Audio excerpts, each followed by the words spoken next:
oh my God, ito talaga yung sweldo ko. Minsan nga po, hindi ko kinukuha muna dun sa GMA, iniipon-ipon ko muna.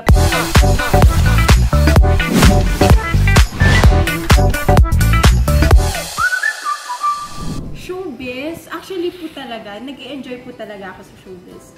Kasi, aminin po natin, iba talaga yung nabibigay niyang ginhawa po sa buhay ko. And I'm very appreciative of that thing na, oh my God, ito talaga yung sweldo ko. Minsan nga po, hindi ko kinukuha muna dun sa GMA, iniipon-ipon ko muna para pag nakita ka, para, wow! Pero, yung sa work naman po, I'm learning every day. Hindi naman po ako perfect, especially nung nag-umpisa po ako sa hosting, alam ko po, ang dami kong kailangan i-improve. Pero the good thing with GMA, they allow me to be a beginner. Parang they gave me the opportunity na, okay, bago ka pa lang, pero you need to do a lot of trainings, a lot of sessions for you to improve.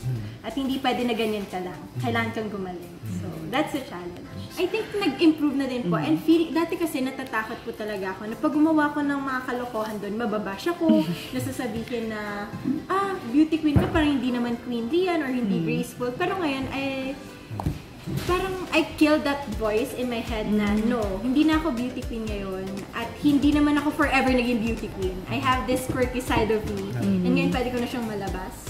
And kung may mang-judge man, I'm sure mas matutuwa at makaka-relate sa akin. Parang now, kasi po matanda na ako, siguro po kung dati, I'm gonna be overwhelmed talaga, no? Pero sa sobrang dami ko na pong pinagdaanan sa buhay, nagbago na din po ako and I learned to take criticism very well na din po. Na, especially pag galing siya sa management, alam ko po they want the best for me. And gusto nila akong gumaling para mas marami pa akong magawa.